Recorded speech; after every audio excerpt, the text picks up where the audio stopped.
Medina में उस दिन एक अजीब सी खामोशी छाई हुई थी, जैसे प्रकृति भी गम में डूबी हो। प्यारे नबी सल्लल्लाहु अलैहि वसल्लम की बीमारी की खबर चारों तरफ फैल चुकी थी। हजरत फातिमा रजियल्लाहु अन्हा दौड़ती हुई रसूलुल्लाह सल्लल्लाहु अलैहि वसल्लम के घर की तरफ जा रही थी। उस दिन आसमान का चांद भी जैसे फीका पड़ गया था।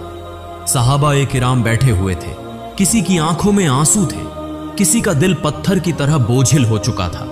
कोई कुछ बोल नहीं रहा था, बस खामोशी से सिसकियां लेकर रो रहे थे। इधर मोहम्मद रसूलुल्लाह सल्लल्लाहु अलैहि वसल्लम बीमार हालत में अपने घर में मौजूद थे।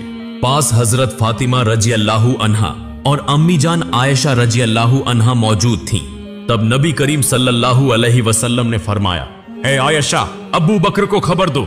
लेकिन वो इत्तला देने से पहले ही कमरे में दाखिल हो गए। तब नबी करीम सल्लल्लाहु अलैहि वसल्लम ने फरमाया, ए अबू बकर, मैं तुम्हारे पास एक अमानत छोड़ के जा रहा हूं, तुम मेरे सहाबा का ख्याल रखना। ये बातें हो ही रही थीं कि अचानक घर का माहौल बदल गया। एक अजीब नूर घर के आसपास फैलने लगा। हजरत आयशा रजियल्लाहु अन्हा हैरान होकर इधर उधर देखने लगी। घर के बाहर एक हसीन व जमील शख्सियत खड़ी थी। नबी करीम सल्लल्लाहु अलैहि वसल्लम ने फरमाया, दरवाजे के बाहर कौन खड़ा है? ए फातिमा, दरवाजा खोलो। हजरत फातिमा रजियल्लाहु अन्हा ने कहा, या रसूलुल्लाह, मैं उन्हें पहचान नहीं रही, वो एक बेहद हसीन व जमील शख्स हैं। तब रसूलुल्लाह सल्लल्लाहु अलैहि वसल्लम ने फरमाया, तुम उन्हें कैसे पहचानोगी? वो एक ऐसी खूबसूरत हस्ती हैं जो जहां जाते हैं कभी खाली हाथ वापस नहीं आते। वो और कोई नहीं बल्कि हजरत अजराइल फरिश्ता हैं। ये सुनते ही हजरत फातिमा रजियल्लाहु अन्हा की आंखों से आंसू बहने लगे। फिर हजरत अजराइल अलैहिस्सलाम ने सलाम करके घर में दाखिल होने की इजाजत मांगी और कहा, अस्सलामु अलैक या रसूलुल्लाह, या रहमत लिल आलमीन। अल्लाह रब्बुल आलमीन ने आपको सलाम भेजा है। अल्लाह ताला ने मुझे आपके पास भेजा है। या रसूलुल्लाह, अगर आप इजाजत दें तो ही रूह कब्ज करूंगा, वरना वापस चला जाऊंगा। आप जितने दिन चाहें इस दुनिया में रह सकते हैं। तब नबी करीम सल्लल्लाहु अलैहि वसल्लम ने फरमाया, ए अजराइल अलैहिस्सलाम, मेरा तो अल्लाह से एक बात कहना बाकी है। अजराइल ने पूछा, या रसूलुल्लाह, कौन सी बात बाकी है? तब रसूलुल्लाह सल्लल्लाहु अलैहि वसल्लम ने फरमाया, मेरा भाई जिब्राइल कहां है? मैं उससे मुलाकात करना चाहता हूं। उस वक्त हजरत जिब्राइल अलैहिस्सलाम पहले आसमान पर थे। ये सुनते ही फौरन रसूलुल्लाह सल्लल्लाहु अलैहि वसल्लम के घर में दाखिल हो गए। कमरे के अंदर एक गैर फानी नूर की रोशनी फैल गई। उस नूर के बीच में हजरत जिब्राइल अलैहिस्सलाम खड़े थे। उन्होंने फरमाया, या रसूलुल्लाह, ए अल्लाह के पैगंबर, आप क्यों रो रहे हैं? मोहम्मद रसूलुल्लाह सल्लल्लाहु अलैहि वसल्लम ने फरमाया, ए भाई जिब्राइल, मैं इसलिए रो रहा हूं कि जब मैं इस दुनिया से चला जाऊंगा, मेरे गुनहगार उम्मतियों का क्या होगा? तुम मेरे रब से यह बात जाकर मालूम करो। यह सुनकर हजरत जिब्राइल अलैहिस्सलाम फौरन अल्लाह के अर्श की तरफ रवाना हो गए। अल्लाह रब्बुल आलमीन सब कुछ जानते थे, उसके बावजूद अजीम रब्बुल आलमीन ने हजरत जिब्राइल अलैहिस्सलाम से पूछा, ए जिब्राइल, तुम क्यों रो रहे हो? जिब्राइल अलैहिस्सलाम ने अर्ज किया, ए मेरे अजीम रब, ए अल्लाह रब्बुल आलमीन, मैं तो आपके प्यारे हबीब, प्यारे रसूल के लिए रो रहा हूं और आपके प्यारे रसूल अपने गुनहगार उम्मतियों के लिए रो रहे हैं।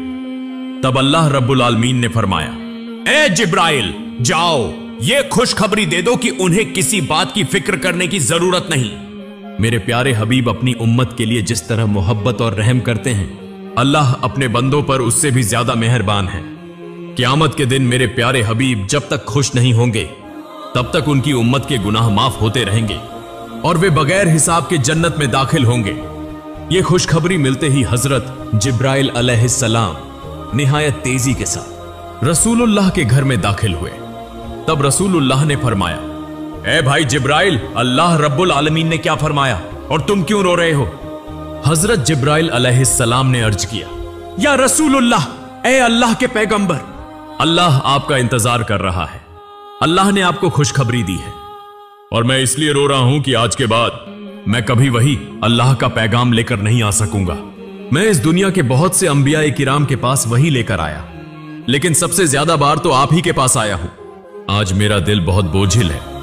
तब रसूलुल्लाह ने फरिश्ते को तसल्ली दी और फिर मोहम्मद रसूलुल्लाह ने हजरत अजराइल अलैहिस्सलाम को इजाजत दी। इस पर हजरत अजराइल फरिश्ते ने सबसे पहले अपना हाथ रसूलुल्लाह के सीना मुबारक पर रखा। तब नबी करीम ने फरमाया, ए भाई अजराइल, जान निकालने की जितनी तकलीफ है वो मुझे दे देना, मगर मेरी उम्मत को ना देना। तब हजरत अजराइल ने कहा, या रसूलुल्लाह, आपको परेशान होने की जरूरत नहीं।